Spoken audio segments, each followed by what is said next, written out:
You cannot question their integrity. It's beyond question. Hindi dapat questionin ang Independent Commission for Infrastructure o ICI. Ito ang inihayag ni Navotas City Representative Toby Tiangco nang dumating sa tanggapan kanina. Paliwanag ni Congressman Tiangco, hindi basta-basta ang integridad ng mga membrong bumubuo sa komisyon. Number one, yung credibility, no? Yung integridad ng mga bumubuo ng ICI, talagang napakataas ng integridad nila, di ba?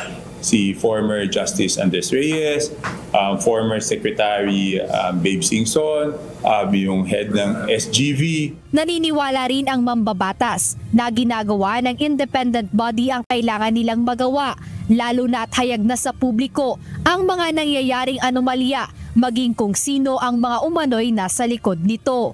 Ang kailangan na lang buuin dito is yung ebidensya para mapatunayan sa korte na yung mga may kasalanan, talagang may kasalanan. My impression is, binubuo nila yung ebidensya para matibay siya pag final sa korte.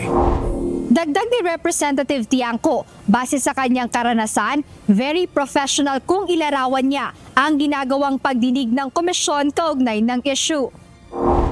Samantalang muling kinwestiyon ng kongresista ang Department of Foreign Affairs kung bakit hanggang ngayon sa kabila ng mga issue ay hindi pa rin kinakansela ang pasaporte ni former House Appropriations Chairperson Representative Zaldico.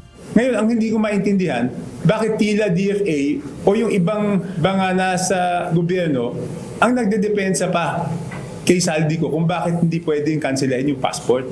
Di ba dapat kanselahin nyo? Tapos pabayaan yung abogado niyang questionin sa korte yung pagkansela. Tugon naman ng DFA, hindi nila basta-basta maaaring bawiin ang pasaporte ng isang Pilipino. Sa inilabas nilang pahayag, binigyang diin ng DFA na ang pasaporte ay maaaring kansilahin kung may utos ng hukuman dahil ang may hawak ay pugante o nahatulan ng krimen o kung nakuha ito sa pandaraya, binago o inisyu ng may pagkakamali. Jed Neresina, UNTV News and Rescue. Diyos ang aming sandigan, serbisyo publiko ang aming pinahahalagahan.